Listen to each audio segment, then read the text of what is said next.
Good morning, sir, and good morning, classmate. I'm Cora Gakotno from BTVTID FSM 1A. Now, I'm going to discuss the medical and social model of disability. The functional rehabilitation model. The scientific breakthrough experience from the time of Copernicus and until the early 90s brought out about changes in all aspects of life, including warfare and the concept of power. When World War I happened, committees witnessed perfectly healthy people live to serve the country only to come back disabled physically or mentally. It was then that people started to realize that not all disabilities are inborn. Physical and occupational therapies soon become prevalent modes of rehabilitation for much of the service-related injuries and the soldier sustained by Sharp and Shem just 2014. National Rehabilitation Information Center 2018. The functional rehabilitation model is quite similar to the biomedical model in that it sees the PWD as having deficits. This deficit then justify the need to undergo rehabilitative intervention such as therapy, counseling, and like that in the aim of reintegrating the disabled into society. The main difference between the two models is in the concept of habilitation and rehabilitation. The biomedical model often suggests habilitation, which refers to help given to those whose disabilities are congenital or manifested very early in life in order to minimize function. On the other hand, the functional rehabilitation model refers to the assistance given by professionals to those who have an acquired disability in the hope of gaining back one's functionality. The biomedical and rehabilitative models, together with the dawn of clinic-based assessment in the 1950s and it's during the 1960s onward, show how much society has placed value on convention, performance, and achievement. Anyone whose performance does not fall within the norm of population is automatically deemed different and deficient.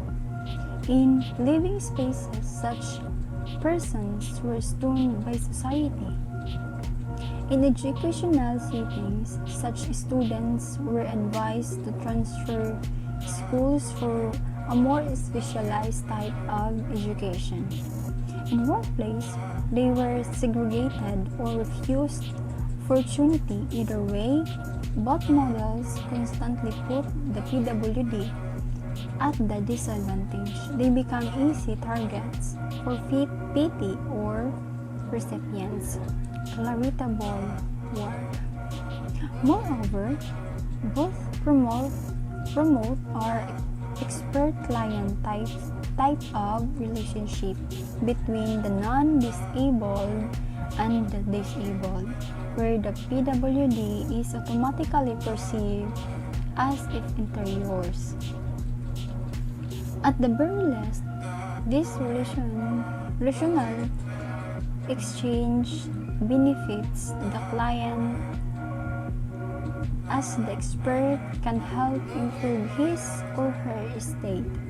However, at the extreme is collaboration undermines the client's dignity by removing the ability to participate in the simplest everyday decision affecting his or her life. By Jane, 2012. The social model. What we need to do is to understand about models and frameworks is that they have a strong yet stable way of influencing a person's beliefs, behavior, and value system. For example, a Filipino born and raised in the United States who comes to the Philippines would most likely act more American than Filipino, not because he resists his root, but because of his exposure to American, not Filipino.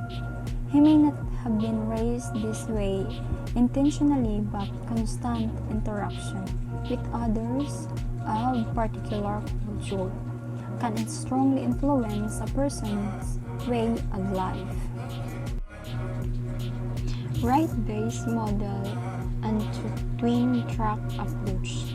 The right-based model of disability is a framework that bears similarities with the social model, although most practitioners see the two as one and the same. Diginer 2017 and Retief and Sousa 2018 argues their nonsense. While the social model or social factors and dynamics that form our perceptions of disability, the right-based model moves beyond explanation, offering a theoretical framework for disability policy that emphasizes the human dignity of PWDs. It immediately recognized the PWD's vulnerability and tries to address this by upholding and safeguarding their identities and rights as human beings. Moreover, while the social model is mostly critical of public health policies that advocate the prevention of impairment, the human rights model recognizes the fact that properly formulated prevention policy may be regarded as an instance of human rights protection for PWDs. A right-based approach to education ensures that energies are devoted to the realization of each learner's right to education. It is built on the principle that education is a basic human right and therefore all must have access to it. These are four key actors directly involved in such model. 1. The government as duty bearers. 2. The child and the rights holder. 3. The parents not only duty bearers but also as representatives of the children. And 4. The teachers. Both are rights holder and duty bearers by Van den Broek, Scott, and Suncourt 2005. At the best, Lovelace and practitioner now promote a twin-track approach which combine the social model and the rights-based model. A marrying of the two perspectives allows for holistic changes to occur, with the option of promoting individual needs whenever necessary, for instance, in education. This would mean allowing a PWD to join the mainstream, yet be given opportunities for disability specific programs in case additional support is needed by Cassie and Josa 2018.